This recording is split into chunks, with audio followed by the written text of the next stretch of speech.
അതിന് ഈ ഷിനോഡന്റെ കേസിൽ എനിക്ക് ഷിനോഡന്റെ കേസിൽ എനിക്ക് വളരെ നന്നായിട്ട് തോന്നിയ കാര്യം എന്ന് പറയുന്നത് അയാളൊരു ഓൾറൗണ്ടറാണ്. ലിറിക്സ് മുതല് കീബോർഡ് മുതല് പ്രോഗ്രാമിംഗ് മുതല് മിക്സിങ് മാസ്റ്ററിങ്. മച്ചാന്റെ പ്രൊജക്ട് ആക്ച്വലി മച്ചാനാണ് മൊത്തം പരിപാടി. എനിക്കൊന്ന് കോമ്പോസിഷനും മച്ചാൻ ഒരു ഐഡിയ കൊണ്ടിട്ട് എല്ലാരും കൂടി ഈ മറ്റേ മെറ്റ്യൂറിന്റെ സീഡിന്റെ ബാക്കിലാന്ന് തോന്നുന്നത്. ഈ ഓരോ ട്രാക്കിന്റെയും ബാക്ക്ഗ്രൗണ്ട് സ്റ്റോറീസ് ഉള്ള ഒരു ഇതുണ്ടായിരുന്നു അതിന്റെ ലീഫ്ലെറ്റ് കവറിന്റെ.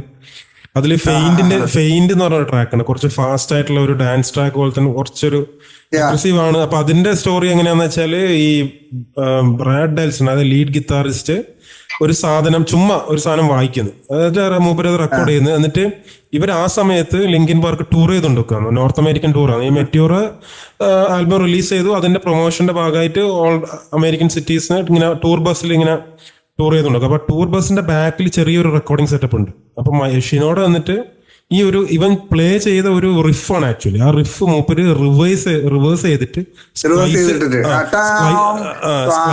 സ്പ്ലൈസ് ചെയ്തിട്ടാണ് ആക്ച്വലി ആ ഫെയിന്റിന്റെ ആ ഗിത്താർ ഹുക്ക് ഉണ്ടാക്കുന്നത്. അപ്പോ ഞാൻ ഇന്നും കൂടി ഇപ്പൊ ഈ പോഡ്കാസ്റ്റിന്റെ കുറച്ച് റിസർച്ച് നടത്തിക്കൊണ്ടിരിക്കുന്ന സമയത്ത് ഈ നോർത്ത് മലബാർ അല്ലെങ്കിൽ മലബാർ റീജിയനിലെ പിള്ളേരാണ് കൂടുതലായിട്ട് ഈ പോഡ്കാസ്റ്റ് സീനിലേക്ക് വരുന്നത്. അങ്ങനെ ഇപ്പൊ ഇറച്ചി പോഡ്കാസ്റ്റ് എന്ന് പറയുമ്പോൾ മലയാളം പോഡ്കാസ്റ്റ് എന്ന് പറഞ്ഞിട്ട് യൂട്യൂബിൽ സെർച്ച് ചെയ്ത് കഴിഞ്ഞാൽ ആദ്യം വരുന്ന റിസൾട്ട് എന്ന് പറയുന്നത് ഇറച്ചി പോഡ്കാസ്റ്റ് ആണ്. ഈ ഇറച്ചി പോഡ്കാസ്റ്റ് എന്ന് പറയുന്നത് കുറച്ച് മുസ്ലിം കുട്ടികൾ മറ്റേ മലപ്പുറം ജില്ലയിലുള്ള കുറച്ച് പിള്ളേരാണ് ചെയ്യുന്നത്.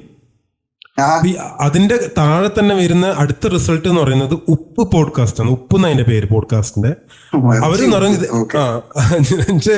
അവര് അതിന്റെ പിന്നെ കണ്ടന്റ് എന്തായിരുന്നു വെച്ചാൽ, ഞാൻ കണ്ട എപ്പിസോഡിന്റെ കാര്യമാണ് പറയണത്, ഞാൻ എല്ലാ എപ്പിസോഡൊന്നും കണ്ടിട്ടില്ല. അപ്പോൾ അതും ഇതേപോലെ കുറച്ച് മുസ്ലിം കുട്ടികൾ അവരെന്താ ചെയ്യുന്ന വെച്ചാൽ അവര് യാത്രയെ കുറിച്ച് സംസാരിക്കുന്നു, സഫറിനെ കുറിച്ചിട്ട്, അറബിക് ലാംഗ്വേജിനെ കുറിച്ചിട്ട്, ഇബൻ ബത്തൂത്തന്റെ ആ ഒരു വോയേജിന്റെ ആ ഒരു ട്രെയിലിനെ കുറിച്ചിട്ട്, അയാൾ പോയ സ്ഥലങ്ങള്. അപ്പൊ പിന്നെ അവര് ഇൻഡെപ്ത് ആയിട്ട് പോകുന്ന തന്നെ അറബ് വേർഡ്സ്, അതിന്റെ മീനിങ്സ്. അപ്പൊ ആ ടോപ്പിക് അത് തുടങ്ങിയെങ്കിലും പിന്നെ അവരതൊരു അറബിക് ലിറ്ററേച്ചർ അല്ലെങ്കിൽ ആ ഒരു ലെവലിലേക്കാണ് പോകുന്നത്. അപ്പോ ലേശം എന്താ പറയാ, ഒരു വർഗീയ എലമെന്റ് ഉണ്ട്. അങ്ങനെ വെച്ചാൽ എക്സ്പ്ലിസിറ്റ് വർഗീയത അല്ലെങ്കിൽ ഒരു പ്രശ്നം ഉണ്ടാക്കുന്ന വർഗീയത എന്നല്ല, അവര് ഐഡന്റിറ്റിന്റെ ഭാഗമായിട്ടുള്ള സോഫ്റ്റ് വർഗീയത, അതാണ് സംഭവം. അപ്പോ ഞാൻ മനസ്സിലാക്കുന്നത് പോഡ്കാസ്റ്റിന് ഇപ്പൊ ഞാനൊരു പുസ്തകമെല്ലാം വായിച്ചിട്ടുണ്ടായിരുന്നു. So you want to start a podcast. അവർ പറയുന്ന ബേസിക്കലി എന്താന്ന് വെച്ചാൽ, നിങ്ങളെ പോഡ്കാസ്റ്റ് എന്തിനെ കുറിച്ചാണ് നിങ്ങളൊരു മാർക്കറ്റിംഗ് എക്സിക്യൂട്ടീവ്, ഇപ്പൊ അമേരിക്കൻ സിനാറിയോയിലാണ് അവർ പറയുന്നത്, ഒരു മാർക്കറ്റിംഗ് എക്സിക്യൂട്ടീവിനോട് ഒരു പിച്ച് എന്ന എലവേറ്റർ പിച്ച് എന്ന് പറഞ്ഞ പരിപാടി ഉണ്ട്. അതായത് ഈ എക്സിക്യൂട്ടീവ്, ഞാൻ ബാക്ക്ഗ്രൗണ്ട് ജസ്റ്റ് പറയാം, ഈ എക്സിക്യൂട്ടീവ്സ് എപ്പോഴും ടോപ്പ് ഫ്ലോറിലാണ് ഉണ്ടാവുക. അപ്പൊ അവരെ കണ്ടിട്ട് ഏതെങ്കിലും ഒരു ബിസിനസ് ആശയം സെല് ചെയ്യാൻ നിങ്ങൾക്ക് കിട്ടുന്ന ഒരു വിൻഡോ എന്ന് പറയുന്നത്, അയാൾ ഡിസ്ട്രാക്ട് ആയിരിക്കില്ല. ഈ എലിവേറ്ററിനുള്ളിൽ അവിടെ സാറ്റലൈറ്റ് റിസപ്ഷനോ മൊബൈൽ റിസപ്ഷനിലും കുറച്ച് കുറവായിരിക്കും. അപ്പൊ അയാള് ആ ഗ്രൗണ്ട് ഫ്ലോറിൽ നിന്ന് അയാളെ 6th ഫ്ലോറിലേക്കോ അല്ലെങ്കിൽ 12th ഫ്ലോറിലേക്കോ പോകുന്ന ആ ടൈമിൽ അയാളെ കൂടെ എലിവേറ്ററിൽ കയറിയിട്ട് ഈ കാര്യം നിങ്ങൾ എന്തിനാണ് എന്നോട് കാശ് ചോദിക്കുന്നത് അല്ലെങ്കിൽ ഇൻവെസ്റ്റ് ചെയ്യാൻ ചോദിക്കുന്നത് എന്നുള്ളത് എക്സ്പ്ലെയിൻ ചെയ്യാൻ പറ്റുന്നതിനെയാണ്, അല്ലെങ്കിൽ എക്സ്പ്ലെയിൻ ചെയ്യുന്ന ഒരു സംഭവത്തിനെയാണ് അവര് ഈ എലിവേറ്റർ പിച്ച് എന്ന് പറയുന്നത്. അപ്പൊ നിന്റെ പോഡ്കാസ്റ്റ് എന്തിനെ കുറിച്ചാണെന്ന് ചോദിച്ചാൽ നിനക്കതൊരു 1 സെന്റൻസിൽ അത് വളരെ ക്ലിയർ ആയിട്ട് ആർട്ടിക്കുലേറ്റ് ചെയ്യാൻ പറ്റണം. അപ്പം ജെയിംസ് ഇപ്പൊ ഒരു പോഡ്കാസ്റ്റ് സ്റ്റാർട്ട് ചെയ്യുകയാണെങ്കിൽ ഓബ്വിയസ്ലി അതിനൊരു മ്യൂസിക് എലിമെന്റ് ഉണ്ടാവും, അങ്ങനെയല്ലേ? കാരണം ജെയിംസിന്റെ എന്താ പറയാ, സിനിമയും എല്ലാം വേണം, അങ്ങനെയല്ല ഞാൻ പറയുന്നത്. പക്ഷെ നമുക്ക് എപ്പോഴും നമുക്ക് കുറച്ചും കൂടി നല്ല ഗസ്റ്റിനെ കൊണ്ടുവരാൻ പറ്റുന്ന വേറൊരു കേസ് എന്ന് പറഞ്ഞാൽ, ജെയിംസിന്റെ പെർസ്പെക്റ്റീവിൽ ജെയിംസ് ഇങ്ങനെ ഈ മേഖലയിൽ കഴിവ് അല്ലെങ്കിൽ മ്യൂസിക് മേഖലയിൽ കഴിവ് തെളിയിച്ച ആൾക്കാരെ വിളിച്ചിരുത്തിയിട്ട് അവരോട് സംവദിക്കുമ്പോൾ ജെയിംസിന്റെ ഒരു ഉള്ളിലുള്ള ഒരു സാധനം അതിനെ എൻട്രി ചെയ്യും. അപ്പൊ അത് ആ ഒരു മ്യൂസിക്കൽ ആ ഒരു തോട്ട്സിനെയും പെർസ്പെക്റ്റീവ്സിനെയും ആ ഒരു തിങ്കിങ്ങിനെല്ലാം അത് ഒരു രീതിയിൽ ഇൻഫ്ലുവൻസ് ചെയ്യുമെന്ന് ഞാൻ പറയുന്നില്ല, പക്ഷെ അതിനെ എന്താ പറയാ, കുറച്ചും കൂടി ഒന്ന് എൻഹാൻസ് ചെയ്യും. അപ്പോ ഞാൻ പറയുന്നത് വെച്ചാൽ, ഒരു മ്യൂസിക് പോഡ്കാസ്റ്റ് എന്ന് പറഞ്ഞ സാധനം മലയാളം പോഡ്കാസ്റ്റ് സീൻസിൽ ഇല്ല. ഇപ്പൊ ഉള്ളത് എന്ന് പറയുന്നത് ഫിലിം ബേസ്ഡ്. അപ്പം ചിലത് സെൽഫ് ഇംപ്രൂവ്മെന്റ് ആണ്, ചിലത് ആസ്ട്രോഫിസിക്സ് ആണ്, കൂടുതലും സിനിമയെ കുറിച്ചിട്ടും അതേപോലെ തന്നെ ഇതേപോലെ ഒരു റാൻഡം ടോപ്പിക്സ് എടുത്തിട്ട് അതിനെ കുറിച്ച് വളരെ വിശദമായി സംസാരിക്കാൻ. അങ്ങനെ ഞാൻ പറയുന്ന ഒരു മ്യൂസിക് ആംഗിൾ നിനക്ക് ആദ്യത്തെ ഒരു 10 എപ്പിസോഡെങ്കിലും അത്യാവശ്യം ഇൻഡസ്ട്രി പ്ലേസ്ഡ്. ഇപ്പൊ വിഷ്ണു ശങ്കർ, അയാൾ ഒരുത്തിന്റെ പേര് പറഞ്ഞില്ല നീ, വിഷ്ണു ഗോവിന്ദ് അല്ലേ? ഗോവിന്ദ് വിഷ്ണു ഗോവിന്ദിനെ പോലെ തന്നെ ഒരാളെ കൊണ്ടുവന്നിരുത്തിട്ട് ആ ഒരു രീതിയിൽ അത്യാവശ്യം ഒരു നിന്റെ വിത്തിൻ യുവർ മീൻസ് നല്ല രീതിയിൽ ഒരു സാധനം പ്രൊഡ്യൂസ് ചെയ്ത് കഴിഞ്ഞാൽ ഒരു എപ്പിസോഡ് പ്രൊഡ്യൂസ് ചെയ്തിട്ട് ആ ഒരു എപ്പോഴും you should have an angle. അതാ ഞാൻ പറയുന്നത്. നിനക്ക് ഒരുപാട് ടോപ്പിക്സ് ഡിസ്കസ് ചെയ്യാം, അതെല്ലാം ചെയ്യാം, എല്ലാം ഓക്കെ. പക്ഷെ എപ്പോഴും നിനക്കൊരു ഐഡന്റിറ്റി വേണം. പോഡ്കാസ്റ്റ് എന്ന് പറയുമ്പോൾ നിനക്ക് ഒരാളോട് സംസാരിക്കും. നമ്മൾ ബേസിക്കലി മ്യൂസിക് ബേസ്ഡ് ആണ്, പക്ഷെ നമ്മൾ എല്ലാ രീതിയിലുള്ള ടോപ്പിക്സും അങ്ങനെ പറയാൻ പാടും. ഒരിക്കലും ഒരു വേഗമായിട്ടുള്ള ഒരു ആൻസർ ആയിരിക്കാൻ പാടില്ല. അപ്പം എല്ലാം ചെയ്യും. ചിലപ്പോൾ നമ്മൾ അങ്ങനെ പ്രത്യേകിച്ചൊന്നും വെറുതെ ടോപ്പിക് ഒന്നും ഇല്ലാണ്ട് ജസ്റ്റ് ചുമ്മാ പറയും. അതെല്ലാം വേണം, പക്ഷെ ഇതിൽ ഇല്ല എന്നല്ല പറയും. പക്ഷെ ആ ഒരു ബിഗിനിങ് സ്റ്റേജിൽ നമുക്കൊരു ഫോക്കസ് ഉണ്ട് എന്ന് കാണിക്കണം. അപ്പൊ ആദ്യത്തെ ഒരു കുറച്ച് എപ്പിസോഡ്സ് ആൾക്കാർ ആഗ്രഹിക്കുന്ന അല്ലെങ്കിൽ നമുക്കൊരു റീച്ച് ഉണ്ടാക്കി തരാൻ സാധ്യതയുള്ള ഒരു നെയിം, ഒരു വ്യക്തിനെ നമ്മൾ കൊണ്ടുവരണം. എന്നിട്ട് അയാളോട് നമ്മളെ ആ ഇന്റർവ്യൂയിങ് സ്കിൽസ്, നമ്മളെ എങ്ങനെയാണ് സംസാരിക്കുന്നത്, നമ്മളെ സംസാര രീതി, ശൈലി, ഭാഷ, അതെല്ലാം നമ്മൾ റിഫൈൻ ചെയ്തിട്ട് വളരെ വെൽ പ്ലാൻഡ് ആയിട്ട് ഒരു സാധനം ചെയ്യണം. ആദ്യത്തെ 10 എപ്പിസോഡ്സ് എൻ്റെ പേഴ്സണൽ എക്സ്പീരിയൻസ് ഭയങ്കര ക്രിട്ടിക്കലാണ്. ഒരു ഓൾ ഉണ്ടാക്കുന്നത് നമുക്ക് അതിൽ ആ 10 എപ്പിസോഡിൽ കിട്ടിയിട്ടില്ല എന്നുണ്ടെങ്കിൽ പിന്നെ അതിന്റെ എണ്ണം കൂടും ഒരു ഇമ്പാക്ട് ഉണ്ടാക്കാനുള്ള. ഇപ്പം ബേസിക്കലി 10 എപ്പിസോഡ്സ് ചെയ്യാൻ പറ്റാത്തവർ അടുത്ത 10 എപ്പിസോഡ്സ് കൊണ്ട് ആവില്ല. It will take 30 episodes. അപ്പൊ എപ്പോഴും ആദ്യത്തെ 10 എപ്പിസോഡ്സ് വളരെ വ്യക്തമായിട്ടും ക്ലീൻ ആയിട്ടും പ്രിപ്പറേഷനോട് കൂടിയും വിത്ത് പ്രോപ്പർ ഇംപ്ലിമെന്റേഷനും കൂടി ചെയ്യാൻ പറ്റും എന്നുണ്ടെങ്കിൽ മാത്രമേ, if you are looking for long term success in podcasting, അങ്ങനെയാണ് ചെയ്യേണ്ടതെന്നാണ് എൻ്റെ റിസർച്ചിൽ എനിക്ക് മനസ്സിലായത്. വളരെ ലാഘവത്തോടെ നമ്മൾ ഇപ്പം ഒരു വളരെ റിലാക്സ്ഡ് അറ്റ്മോസ്ഫിയർ, ഒരു പോഡ്കാസ്റ്റ്, ഒരു വൈബ് ആണ് നമ്മൾ പ്രൊജക്റ്റ് ചെയ്യാൻ ശ്രമിക്കുന്നെങ്കിൽ അത് ഒരു അക്വയർഡ് ടേസ്റ്റ് ആണ്. അത് പെട്ടെന്ന് ഒരാൾക്ക് വർക്കാവില്ല. അത് നമ്മൾ കുറച്ചും കൂടി എപ്പിസോഡിലും ചെയ്ത് വളരെ ഗ്രാജുവലി, വളരെ മെല്ലെ നമ്മൾ ആ ഒരു വൈബിലേക്ക് അവര് വരിക ചെയ്യണം. നമ്മൾ അങ്ങോട്ടേക്ക് പോകുന്നില്ല. അതായത് അപ്പൊ അങ്ങനെ ഒരു വ്യത്യാസമുണ്ട്. അപ്പൊ നമ്മൾ അങ്ങോട്ടേക്ക് പോകുന്ന കേസാണ് ഞാൻ ആദ്യം പറഞ്ഞ സിനാറിയോ. അപ്പൊ നമ്മൾ വെൽ പ്ലാൻഡ് ആയിട്ട് അവരെ ഒരു ടേസ്റ്റിന് അല്ലെങ്കിൽ അവരുടെ ഒരു അറിയാൻ ആഗ്രഹമുള്ള കാര്യങ്ങൾ നമ്മൾ അവരിലേക്ക് എത്തിക്കുക എന്നുള്ള ഒരു സാധനം നമ്മൾ ചെയ്യേണ്ടത്. എന്റെ അഭിപ്രായത്തിൽ, എന്റെ വളരെ വ്യക്തിപരമായിട്ടുള്ള വളരെ ഒരു റാൻഡം തോട്ടായിട്ട് പറയുന്നത്, ഇപ്പൊ എനിക്ക് ഈ ഐഡിയ വന്ന ആളെ തന്നെ ആദ്യത്തെ എപ്പിസോഡിന്റെ ഗസ്റ്റ് ആക്കണം എന്നാണ് എന്റെ അഭിപ്രായം. അതായത് വിഷ്ണു ഗോവിന്ദിനെ തന്നെ വിളിച്ചു കൊണ്ടുവന്നിട്ട് ഒരു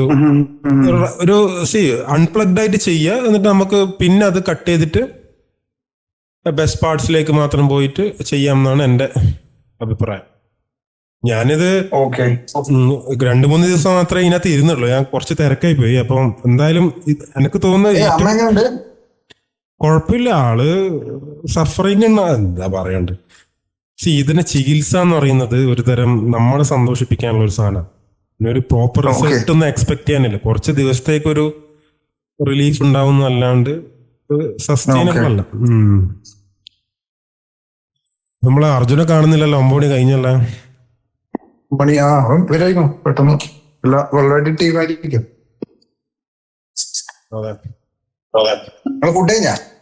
ഞാൻ കഴിഞ്ഞു. ഇന്ന് ചിക്കൻ കറി ആക്കിനെ. അപ്പൊ ചപ്പാത്തിയും ചിക്കനും അതാണ് ഭക്ഷണം.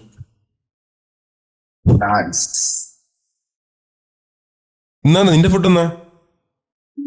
ഇല്ല, ഞാനിന്ന് ഉച്ചക്ക് മറ്റേ ഓർഗാനിക് കഴിച്ച്, പിന്നെ ഇപ്പം വൈകുന്നേരം 6 മണിക്ക് പോയിട്ട് ഒരു 2-3 കട്ട്ലേറ്റ് കഴിച്ചു.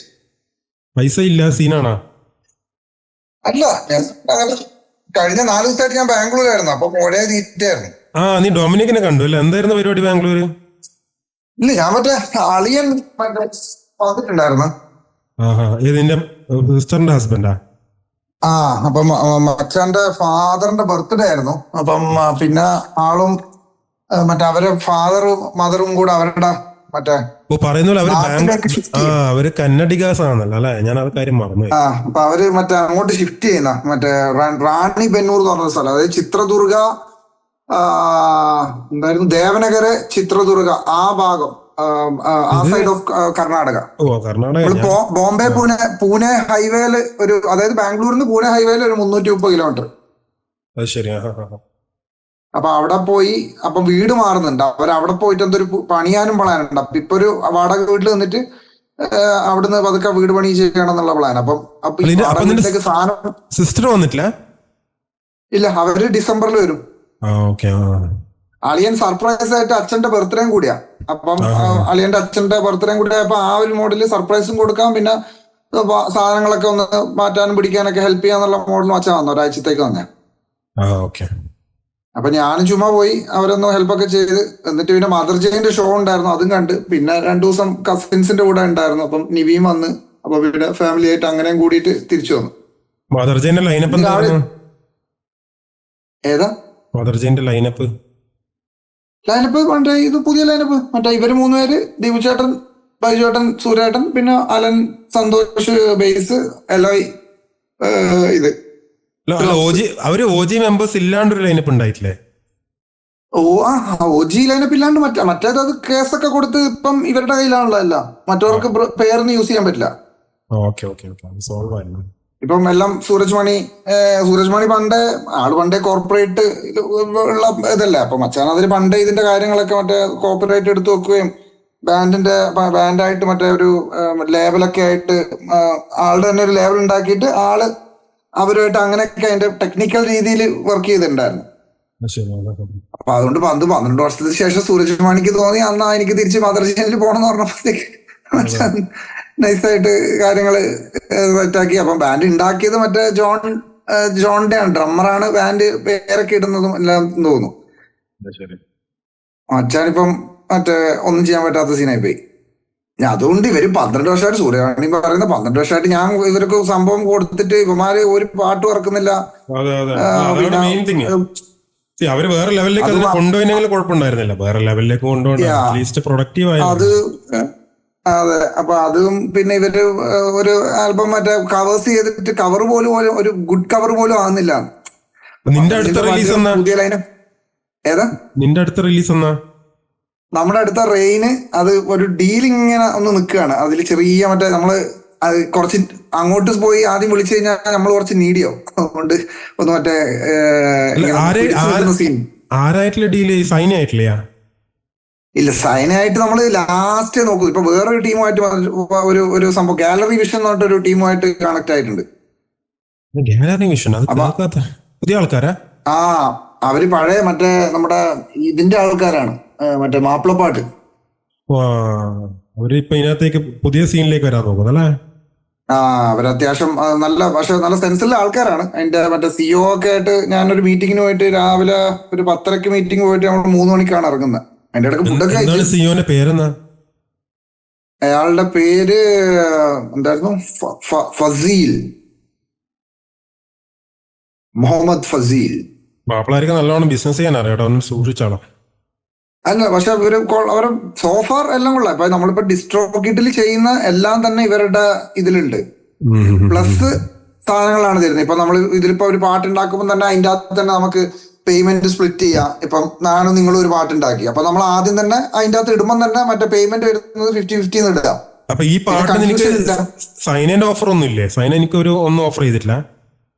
ഇല്ല, സൈനന്റെ അടുത്ത് നമ്മൾ പോയാൽ ഓഫർ ഉണ്ട്. പക്ഷെ നമുക്ക് സൈന മറ്റേ ഞാൻ പറയട്ടെ, നീ ചാറ്റ് ജിപിടിയില് ഈ 2 ഡീൽസിന്റെയും പ്രോസ് ആൻഡ് കോൺസ് ചാറ്റ് ജിപിടിയോട് ചോദിച്ചു കഴിഞ്ഞാൽ ചിലപ്പോൾ അതിന്റെ ഒരു പെർസ്പെക്ടീവ് എനിക്ക് തരും. കാരണം അത് നമ്മൾ വിചാരിക്കാത്ത അങ്ങനെയല്ല, സൈന തരുന്ന സാധനം തന്നെ അതിനേക്കാളും കൂടുതൽ ഇങ്ങോട്ട് തരണം എന്ന് പറഞ്ഞിട്ടാണ് നമ്മൾ അവരുടെ അടുത്ത് പോകുന്നത്, ഗാലറിയുടെ അടുത്ത് പോകുന്നത്. ഓക്കെ പറഞ്ഞു അതിനോട്. അവർക്ക് സോഫാർ ഓക്കെയാണ്. പക്ഷെ നമ്മൾ അവർക്ക് ആദ്യം തന്നെ ഇപ്പൊ നമ്മുടെ ഇപ്പൊ ഇറങ്ങുന്ന പാട്ടുകളിൽ ഒരു തണുപ്പം പാട്ടല്ലേ, ഉറക്കം തൂങ്ങി സോങ്സ് അല്ലേ മറ്റേ എല്ലാം, മറ്റേ ഈ മാസ്ക് ആണേലും ഇപ്പൊ ഇറങ്ങാൻ പോകുന്ന റെയിൻ സോങ് ആണേലും. അപ്പം അവർക്ക് കുറച്ചും കൂടെ ഒരു ഓൺ ആയിട്ട് ഒരു സാധനം വെച്ച് തുടങ്ങണം എന്നാണ് ആഗ്രഹം. അപ്പൊ കൂടുതൽ ഒരു പ്രാഞ്ചിയോ മനസ്സിലായി കുറച്ച് ഒരു ക്രൗഡ് പ്ലീസർ ആ പാട്ട് എല്ലാം വെച്ചിട്ട് എങ്ങനെ ക്രൗഡ് പ്ലീസർ ആണോ ഉദ്ദേശിക്കണേ? ക്രൗഡല്ല, കുറച്ചൊരു ഓൺ സാധനം. മറ്റേ ഇതെല്ലാം ഇപ്പൊ ഉള്ളതെല്ലാം ഒരു ഉറക്കത്തൂങ്ങി സാധനങ്ങളല്ലേ, മറ്റേ ഒരു സ്ലോ പരിപാടി. അല്ല, ഞാൻ ചോദിക്കണം, നീ നിന്റെ പിന്നെ സോങ്സിന്റെ കാര്യമാണ് ഇൻ ജനറൽ പറയുന്നത്? നീ ഒരു തണുപ്പം മട്ട നമ്മുടെ സോങ്സ് നമ്മളിപ്പോ ഇറങ്ങാനുള്ള റെയിൻ സോങ്ങോ അല്ലെങ്കിൽ അത് കഴിഞ്ഞിട്ട് ഇറങ്ങുന്ന പാട്ടെല്ലാം ഒരു കുറച്ചൊരു സ്ലോ പരിപാടിയല്ലേ. റെയിൻ സോങ്ങിന്റെ ഇതെല്ലാം മിക്സിംഗ് മാസ്റ്ററിംഗ് എല്ലാം കഴിഞ്ഞാ? കഴിഞ്ഞു. പക്ഷെ അതിന് ഒരു കറക്ഷനും കൂടി ഉണ്ട്. എനിക്ക് അവരുടെ അടുത്ത് കോറസ് വരുന്നോടത്ത് എനിക്ക് ഇപ്പോഴും സെറ്റ് ആവുന്നില്ല. അപ്പൊ അത് നമ്മൾ ഇനിയിപ്പോ 4-5 തീയതി സ്റ്റുഡിയോ കയറുന്ന പുതിയ പാട്ട് റെക്കോർഡ് ചെയ്യാം. അപ്പൊ അവിടുന്ന് എന്തെങ്കിലും ഒരു സാധനം പരീക്ഷിച്ചാലോ എന്നുള്ളൊരു പ്ലാനിലിരിക്കാം. ശരി, ഓക്കെ. അത് ഞാനും ലുക്കിംഗ് ഫോർവേഡ്. നമ്മൾ ആദ്യമായിട്ടാണ് പ്രോപ്പർ ഒരു സ്റ്റുഡിയോയിൽ ഇരുന്ന് നമ്മുടെ വലിയ വലിയ ബാൻഡുകളൊക്കെ എങ്ങനെയാണോ പാട്ട് റെക്കോർഡ് ചെയ്യുന്ന ആ ഒരു സെറ്റപ്പ്. രാവിലെ മുതൽ ഒരു 11 മണി മുതൽ രാത്രി 8 മണി വരെ. അവിടെ ഞാൻ നിന്റെ പൈസ 25-ാം തീയതി വാങ്ങിയ. അപ്പൊ 25 എന്ന് പറയുമ്പോൾ നാളെയോ മറ്റന്നാളോ തിരിച്ചു തരേണ്ട ഒരാഴ്ചത്തെ അവധി കഴിഞ്ഞു. ഞാൻ മറ്റന്നാൾ എനിക്ക് 5-ന് മുമ്പായിട്ട് എപ്പോ വേണേലും തന്നാൽ മതി. എനിക്ക് 5-ാം തീയതിയാണ് റെന്റ്. ഓക്കെ, 5-ന് മുമ്പ്. ഇന്ന് ഒന്നല്ലേ? നീ പൈസ എന്റെ അടുത്ത് ഉണ്ടാകുന്ന സമയത്ത് ഈ ഒരു ഡേറ്റ് കണ്ടാൽ മതി കേട്ടോ. എനിക്ക് EMI എല്ലാം വരുന്ന എന്റെ മാസം 2-ാം തീയതി, 4-ാം തീയതി, 5-ാം തീയതിയാണ്. ഈ സമയത്ത് എപ്പ നീ അത് കഴിഞ്ഞിട്ട് എപ്പോ വേണേലും പൈസ ഉണ്ടെങ്കിൽ എടുത്തിട്ട് എനിക്ക് ആ സമയമാകുമ്പോ എനിക്ക് തന്നാൽ മതി. അപ്പോഴേ എനിക്ക് ടൈറ്റ് ക്രഞ്ച് വരുള്ളൂ. മനസ്സിലായി. ഞാൻ എന്തായാലും നാളെ മറ്റന്നാളായിട്ട് ഇടാം. പിന്നെ നമ്മള് എറണാകുളത്ത് മീറ്റ് ചെയ്യുന്നുണ്ട് ഈ ഒരു ട്രയൽ റൺ നോക്കാൻ. നമുക്ക് അത് നോക്കാം. അർജുൻ കൂടെ വന്നിട്ടേ അതെങ്ങനെയാന്ന് അതിന്റെ ഒരു സ്ഥാനം നമുക്ക് എന്താന്ന് ആലോചിക്കാം. എനിക്ക് തോന്നുന്നു നിങ്ങൾ ഈ പറയുമ്പോ നമ്മള് പറയുമ്പോ ഞാനിങ്ങനെ ആലോചിക്കുന്നത് നമ്മൾ അതിന് വേണ്ടിയിട്ട് റിസർച്ച് ചെയ്യണം. അല്ല, ഞാൻ ട്രയൽ റണ്ണിന്റെ കാര്യം പറഞ്ഞത് ഗസ്റ്റ് വേണ്ട, പിന്നെ അതേപോലെ തന്നെ എന്താ പറയുക സെറ്റപ്പ് ഒന്നും വേണ്ട. ജസ്റ്റ് നമുക്ക് ഒരു ബേസിക് സാധനം വെച്ചിട്ട് മൊബൈൽ ക്യാമറയിൽ ഷൂട്ട് ചെയ്ത് ഞാൻ മൈക്ക് എടുക്കുന്നത്, നിന്റെ റോഡുണ്ട്, ജസ്റ്റ് ഒരു വീഡിയോ എടുത്തിട്ട് ചുമ്മാ ആരെയും കാണിക്കാനോ പബ്ലിക് ആക്കാനോ ഒന്നുമല്ല. നമുക്ക് അതിന്റെ ആ ഒരു വൈബ് എന്താണെന്ന് നമുക്കൊരു ഫൈനൽ കട്ട് ഇട്ടിട്ട് സൗണ്ടെല്ലാം ഒന്ന് എൻഹാൻസ് ചെയ്ത് അത് നൈസ് ആയിരിക്കും. അത് അടിപൊളിയായിരിക്കും. പിന്നെ അല്ലെങ്കിൽ ഇങ്ങനെ സൂം കോൾ ഇട്ടിട്ട് മറ്റേ സൂമിൽ റെക്കോർഡ് ചെയ്തിട്ട് അങ്ങനെയും വേണമെങ്കിൽ ചെയ്യാം. പക്ഷെ ആക്ച്വലി വർക്കാട്ടോ. മറ്റേത് വരുമ്പം എനിക്കൊന്നും നിങ്ങളും അപ്പൊ വീട്ടിലൊക്കെ സീനാണെങ്കിലും ട്രാവൽ ചെയ്യുന്നത് എങ്ങനെയാണെന്ന് അറിയില്ല. പക്ഷെ ഇത് ഗസ്റ്റിനെ കൊണ്ടുവന്നിട്ടുള്ള ഇന്റർവ്യൂ സീൻസ് എനിക്ക് തോന്നുന്നു കുറച്ചും കൂടി ഒരു ഇന്റിമേസി വരിക. നീ ഫേസ് ടു ഫേസ് നേരിട്ട് തന്നെ വേണം. അതെ. അർജുന കേൾക്കുന്നുണ്ടോ? നീ ഒന്നും പറയറാ. നീ പറയുന്നൊന്നും കേൾക്കുന്നില്ല. ആര്? അർജുനൻ വന്നിട്ടേ ഒന്നും മിണ്ടുന്നില്ല എന്ന് പറയാം. അർജുൻ വന്നാ?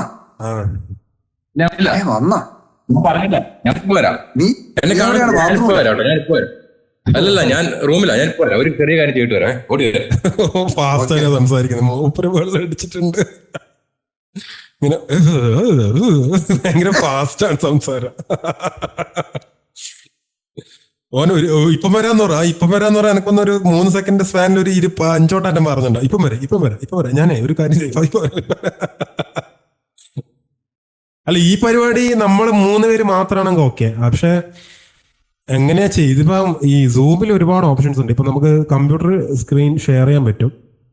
അപ്പോൾ വിത്ത് വോയിസ്, അതായത് ഞാനിപ്പോൾ ഒരു സ്ക്രീൻ ഷെയർ ഇട്ട് കഴിഞ്ഞാൽ തന്നെ എൻ്റെ വിഷ്വലിന്റെ പകരം ആ ഷെയർ ചെയ്യുന്ന സ്ക്രീന് പ്ലസ് അതിന്റെ വോയിസും വരും. അപ്പൊ അങ്ങനെയാണെങ്കിൽ ഇപ്പം നമ്മളെ അജയ് ഒരു സാധനം അയച്ചിട്ടുണ്ടായിരുന്നു. നമ്മളെ തന്മയ് ഭട്ടില്ലേ, ഓൾ ഇന്ത്യ ബക്ചോദിന്റെ, അവര് എന്താ ചെയ്യാന്ന് വെച്ചാൽ ഇതേപോലെ ഫ്രണ്ട്സ് എല്ലാം കൂടി ഒരു സൂം കോൾ ഇട്ടിട്ട് അവര് ഒരു വീഡിയോ എടുത്തിട്ടിട്ട് അതിനെക്കുറിച്ച് അവരിങ്ങനെ തമാശ എന്നിങ്ങനെ ഫണ്ണി ആയിട്ട് കുറെ സാധനങ്ങൾ പറയും. റിവ്യൂ ചെയ്യുന്ന പോലെ, റിവ്യൂ എന്നല്ല ചുമ്മാ ട്രോൾ ചെയ്യുന്ന പോലെയോ അല്ലെങ്കിൽ. അപ്പൊ അങ്ങനെ ഒരു പരിപാടി, ഒരു പുതിയ എന്താ പറയാ ഒരു ബൈ ജോണർ വന്നിട്ടുണ്ട്. അതായത് മറ്റേ നമ്മളെ ഇവനൊക്കെ ചെയ്യുന്ന അർജു ഒക്കെ ചെയ്യുന്ന പോലെ ഇന്റർനെറ്റിലുള്ള സാധനം എടുത്തിട്ട് അതിനോട് റിയാക്ട് ചെയ്യാം. പക്ഷെ അവൻ ഒറ്റയ്ക്ക് ചെയ്യുന്നതിന് പകരം നമ്മളിങ്ങനെ ഒരു സൂമിൽ ഇട്ടിട്ട് ഒരു വിൻഡോ, നമ്മൾ 3 പേരുണ്ടാവും സ്ക്രീനിൽ, 4ാമത്തെ ഒരു സ്ക്രീനിൽ ഈ ഷെയർ ചെയ്യുന്ന വിൻഡോ. അർജുനൻ അവിടെ പോയി ആ ചുമരിൽ എഴുതി ഒട്ടിച്ചിരിക്കുന്നുണ്ടാവും സിനിമേന്റെ ഐഡിയ. അത് വായിക്കാൻ പറ്റുന്നില്ല, അല്ലെങ്കിൽ അടിച്ചു മാറ്റിയായിരുന്നു. നീ ഇവന്റെ റൂം പോയിട്ടുണ്ടല്ലേ? ഞാൻ പണ്ടൊരിക്കൽ ഞാനത് ഇങ്ങനെ ഇതിനെ ഒരു പ്രാവശ്യം വീഡിയോ കോൾ ചെയ്തപ്പോ മൊത്തം കാണിച്ചു. ഇവിടെയാണ് ഒരുപാടെണ്ണുണ്ട്, 1, 2, 3 ആയിട്ടുണ്ട്. നീ ഇത് എങ്ങനെ കേട്ടെ? സുഷിൻ ശ്യാമിന്റെ പുതിയ പാട്ട് എങ്ങനെയുണ്ട്? ബോഗൻവില്ല. ഈ പാട്ട് എനിക്ക് ഇഷ്ടപ്പെട്ട്. അവൻ പാടിയത് ഭാഗം ഒഴിച്ച് ബാക്കിയെല്ലാം എനിക്ക് ഭയങ്കര വർക്കാണ്. അവൻ പാടിയത് എനിക്ക് ഇഷ്ടപ്പെട്ടില്ല. അതെന്ത് പറ്റി? അതിന് ആ ഒരു മറ്റേ അവന്റെ ഒരു വോയിസിന്റെ ഒരു ടെക്സ്ചർ ഭയങ്കര മറ്റേ ഈ ചിരാതുകൾ പോലത്തെ ഒരു ടെക്സ്ചർ അല്ല ഇതിൽ. ആ ഒരു കുറച്ചൊരു ഇവിൽ ഒരു ആ ഒരു സാധനം അവന്റെ വോയിസ് വരുമ്പം കിട്ടാത്ത പോലെ തോന്നി. മറ്റേ മേരിയാൻ അലക്സാണ്ടറിന്റെ കറക്റ്റ് ആയിരുന്നു. അവൾ ആ ജ്യോതിർമയുടെ ക്യാരക്ടറായിട്ടും അവളുടെ ആ ഒരു ആറ്റിറ്റ്യൂഡിലും വന്നു. പക്ഷെ ഇവന്റെ സാധനം വരുമ്പം ഇതിൽ ബ്രാൻഡിങ് ആയിട്ട് മറ്റേ പാട്ട് ആ ഭാഗത്ത് മാത്രം അവൻ പാടുന്ന സാധനങ്ങൾ ഓക്കെയാണ്. പക്ഷെ അത് എന്നെ എലിവേറ്റ് ആവുമായിരുന്നു തോന്നി. ഇപ്പൊ എനിക്ക് തോന്നി അത് ബാസി പാടിയ കുറച്ചും കൂടെ ഒരു ഒരു ഒരു ഒരു ഒരു ഫാക്ടർ കൂടെ വരുമായിരുന്നു ആ പാട്ടെന്ന് തോന്നുമായിരുന്നു. സുഷിന് പക്ഷെ എനിക്ക് തോന്നുന്നു ആ ഒരു അനിരുദ്ധന്റെ ഒരു റോക്ക് സ്റ്റാർ സീനിലേക്ക് പോകണം നല്ല ആഗ്രഹമുള്ള പോലെ തോന്നി. അല്ല അവന്റെ ആഗ്രഹമാണോ അത് അവനെ മറ്റേ ഇവരെ വെച്ച് ചെയ്യിപ്പിക്കുന്നതാണോ എന്ന് അറിയില്ല. ഇതിപ്പം തിങ്കല്ലല്ലേ, സോണി അല്ലേ, സോണി മ്യൂസിക് അല്ലേ? സോണി ഇതിപ്പം തിങ്കൊന്നും മാറി. അവന്റെ കഴിഞ്ഞ 2 പടം എല്ലാം തിങ്ക് ആയിരുന്നില്ല. അപ്പം ഇതിപ്പം സോണി ആയിട്ട് ടൈപ്പ് ആയിട്ടുണ്ട്. അപ്പൊ അതും ലെവല് മാറിയേ സത്യം പറഞ്ഞാൽ. അമ്മാര് വേറെ സീനില്ലേ.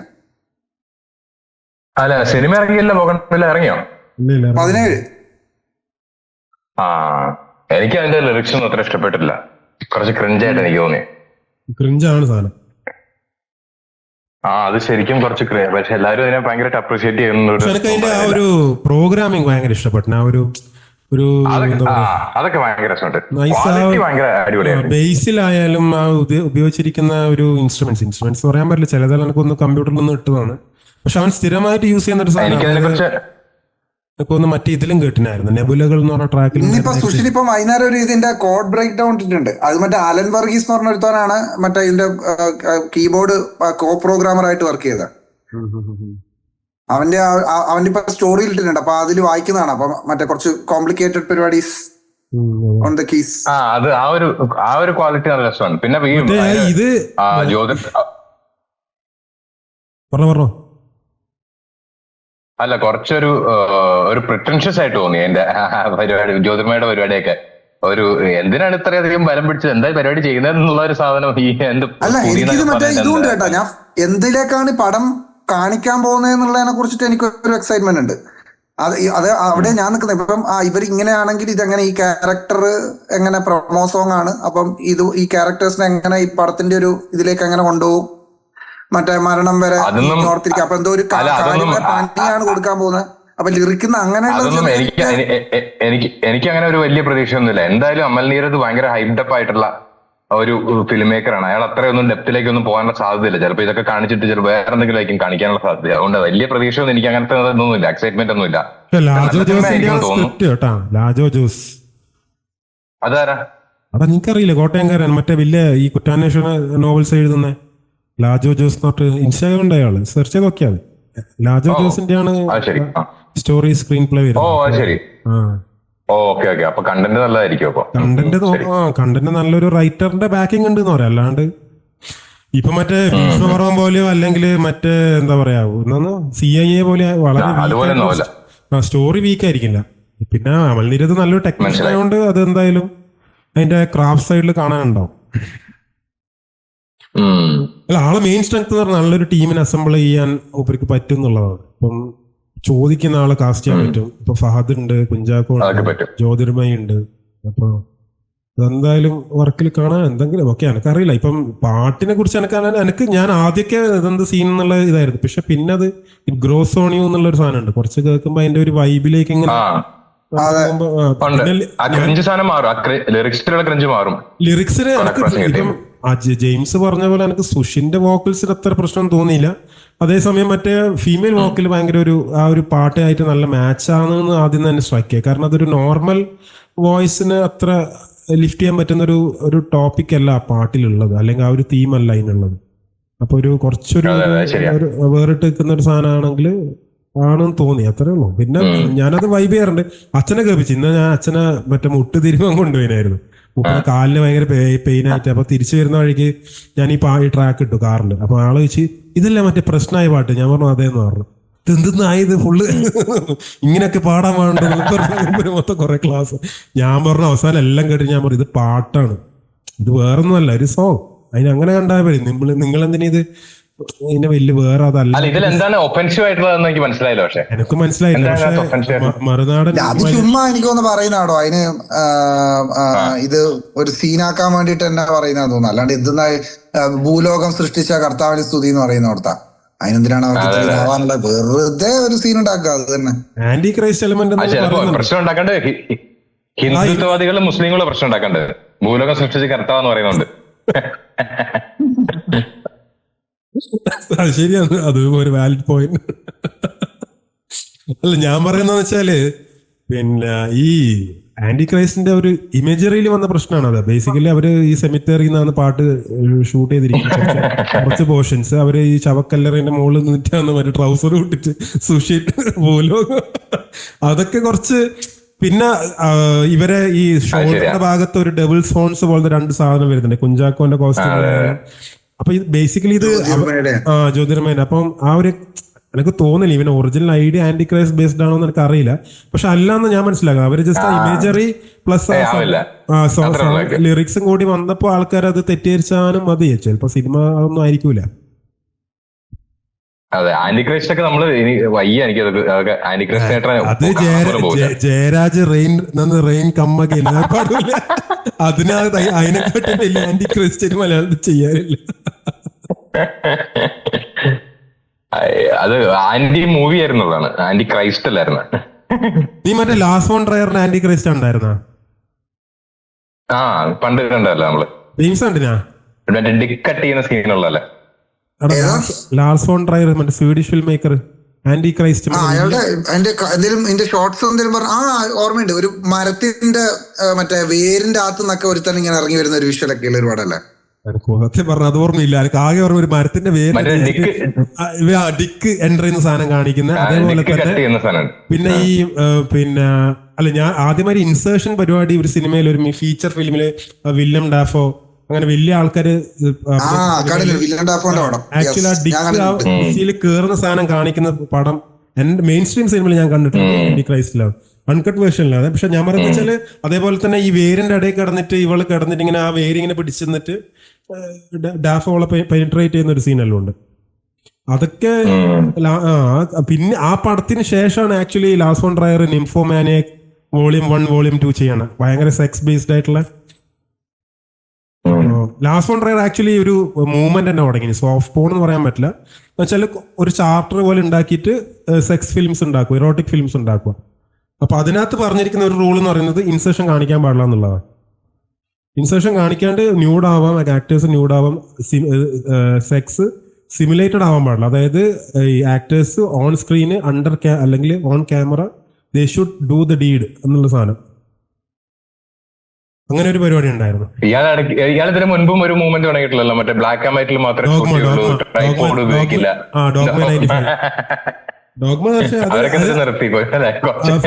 ഒരു അടിപൊളി സിനിമ ഉണ്ടായി. ഫെസ്റ്റൻ എന്ന് പറഞ്ഞിട്ട് തോമസ് വിന്റർബർഗിന്റെ ഒരു പടമുണ്ട്, ഫെസ്റ്റൻ ഫീസ്റ്റ് എന്നാണ് ഇംഗ്ലീഷ് ട്രാൻസ്ലേഷൻ വരും. അത് ഡോഗ്മ 95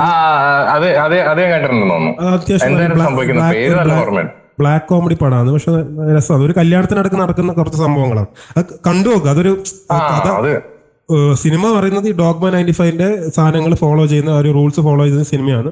അപ്പൊ വിഷ്വലാണ് പരിപാടി. അപ്പൊ കഥ പറഞ്ഞു കഴിഞ്ഞാൽ അതിന്റെ എഫക്റ്റ് പോകും.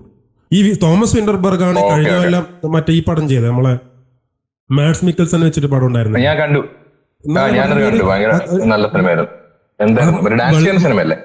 മറ്റേ വെള്ളടിച്ച് ജീവിതം പ്രൊഫസർ ലാസ്റ്റ് മറ്റേ ഡാൻസ് അങ്ങനെ ആ പടത്തിന്റെ പേരെന്തായിരുന്നു? സ്ലീപ്പ് എന്നുള്ള ഗൂഗിൾ ചെയ്ത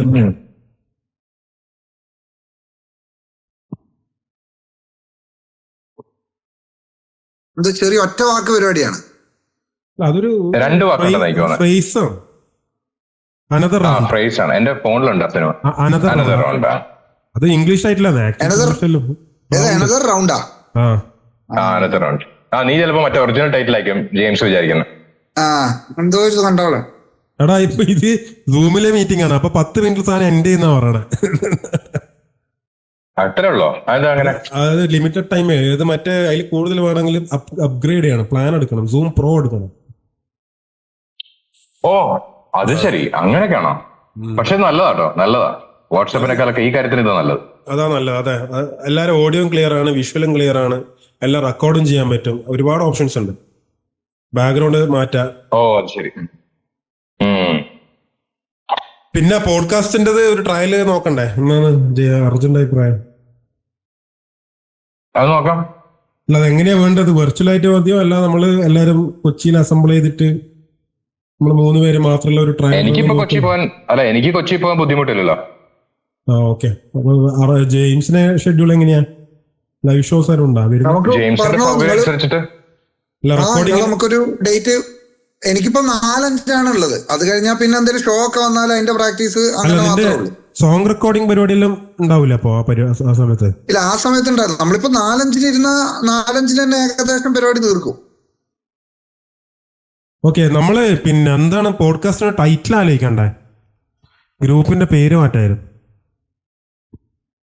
എന്തെങ്കിലും ഐഡിയാസ് ഉണ്ടെങ്കിൽ ആലോചിക്കുക, എന്നിട്ട് പറ. പിന്നെ അങ്ങനെയാണെങ്കിൽ 1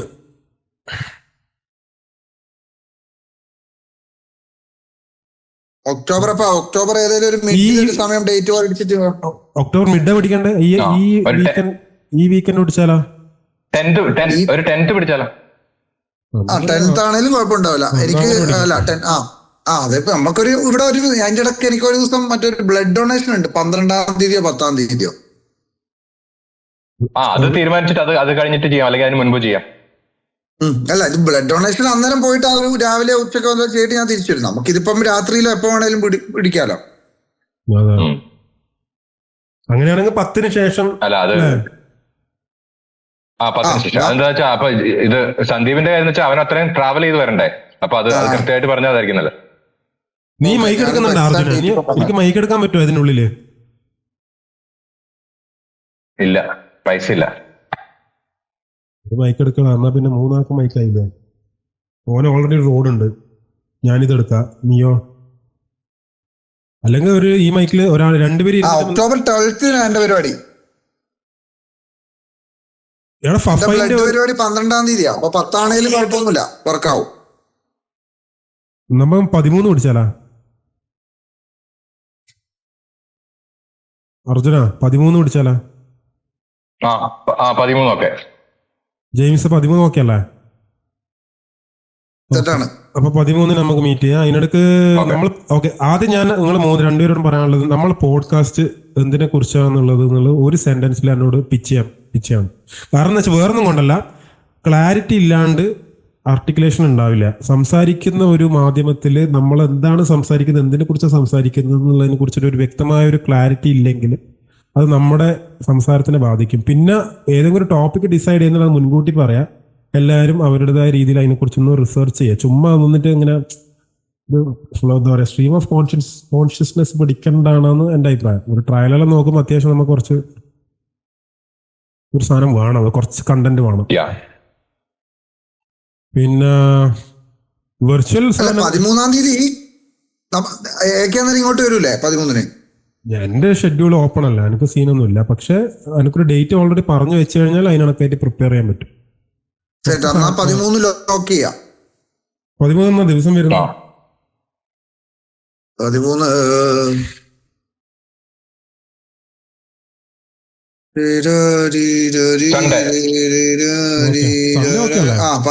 സൺഡേ.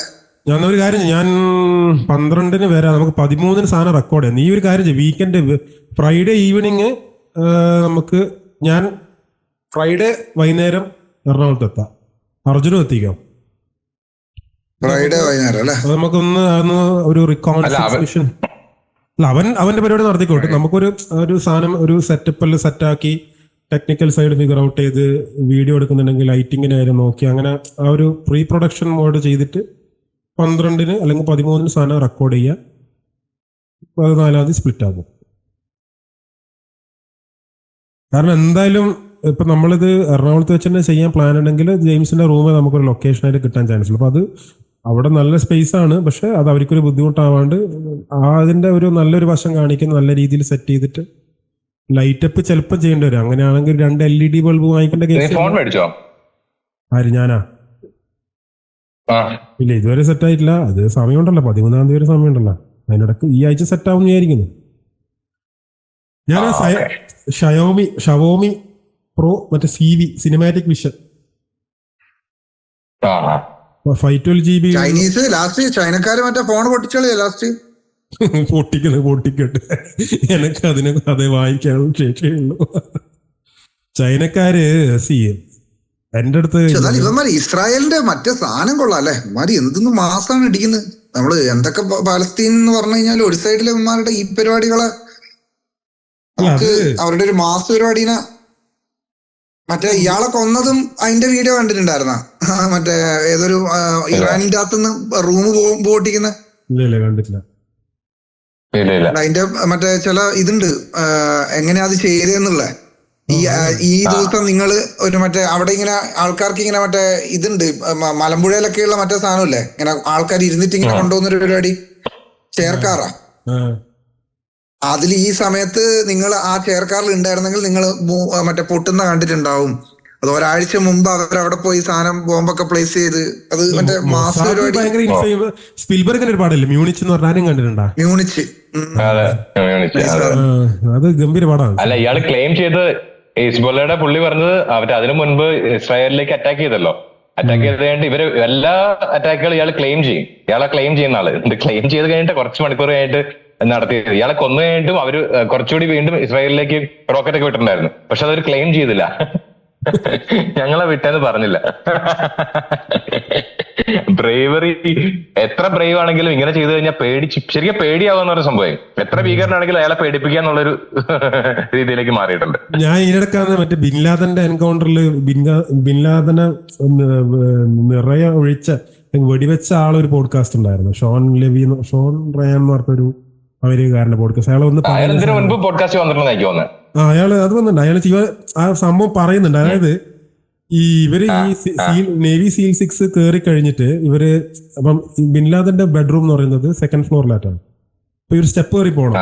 അപ്പം ഇവർക്ക് ഇൻഫർമേഷൻ കൊടുത്തിട്ട് പെണ്ണുങ്ങളാ. അതാണ് കോമഡി. അതാണ് ഈ ബിൻലാദൻ അബോട്ടാബാദിൽ ഈ വീട്ടിലുണ്ട് എന്ന് പറഞ്ഞിട്ട് CIA ഇൻഫർമേഷൻ കൊടുത്ത ഒരു സ്ത്രീയാണ്, ഒരു വനിതയാണ്. അത് ആരാന്നായിരിക്കും അറിയില്ല, അവര് റിവീൽ ചെയ്തിട്ടില്ല. ആ സ്ത്രീ പറഞ്ഞതെന്ന് വെച്ചാല് നിങ്ങള് ഫസ്റ്റ് ഫ്ലോറിൽ എത്തുമ്പോൾ 2nd ഫ്ലോറിലോ ഗ്രൗണ്ട് ഫ്ലോറിൽ ഇവര് ഫസ്റ്റ് ഫ്ലോറിൽ ഈ മൂത്ത മോനുണ്ട് ഈ ബിൻലാദന്റെ. അവന്റെ പേരെന്തായിരുന്നു? ഖാലിദ് അങ്ങനെ എന്തോ ഒരു പേര്, റഷീദ് അങ്ങനെ എന്തോ വരുത്തും. അവനെ കടന്നു കിട്ടിയാൽ നിങ്ങൾ രക്ഷപ്പെട്ടു എന്ന് പറയും. കാരണം അവനെ കടന്നു കിട്ടിയ പിന്നെ is the last line of defence. അവനെ നിങ്ങൾക്ക് സബ്ഡ്യൂ ചെയ്ത് പറ്റിക്കഴിഞ്ഞാൽ യു വിൽ ഗെറ്റ് ബിൻലാദൻ എന്നാണ് ആ പെണ്ണുങ്ങൾ പറഞ്ഞു കൊടുത്തത് ഇവർക്ക്. അപ്പൊ ഇവര് സ്റ്റെപ്പ് കയറി വരുമ്പോൾ ഈ ബിൻലാദന്റെ മൂത്ത മോൻ ഇങ്ങനെ ഇവനെ വിളിച്ചു ഇവന്റെ ഭാഷയിൽ ഈ സീൽ 6 ഈ പല ഭാഷ അറിയുന്ന ഒരാളുണ്ട്. അപ്പൊ അയാള് ജസ്റ്റ് ഖാലിദ് ഖമിയർ എന്ന് പറഞ്ഞിട്ട് അവരുടെ ഭാഷയിൽ അറബിക്കിലോ എന്തോ പറഞ്ഞു. അപ്പൊ ഇവൻ വന്നു, പിന്നെ മനസ്സിലായി ഇത് സീൽ 6 ആണെന്ന്. ഇവൻ തിരിച്ചുപോയി. എന്നിട്ട് ഇവൻ സീൽ 6 ആണെന്ന് മനസ്സിലായിട്ടല്ല, ഇവൻ മിലിറ്ററി അറ്റയറിലെ ആൾക്കാരുള്ളത്. ഇപ്പൊ ഇവൻ ആക്ച്വലി ഇവനെ ക്ലിക്ക് ആയിട്ട്. പക്ഷെ ഇവൻ എന്തോ he was going to seal him of.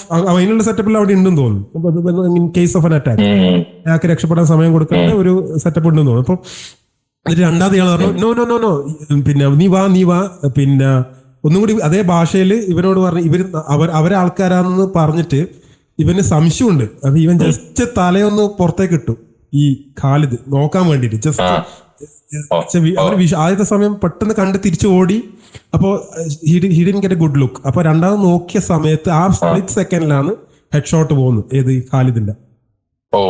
എന്നിട്ട് ഇവനെ കൊന്നു. മുകളിലേക്ക് നേരെ കയറി ചെന്നേരം ഒസാമ ബിൻ ലാദനും ഉണ്ട്, അയാളെ 8-9 വയസ്സുള്ള മകനും ഉണ്ട്.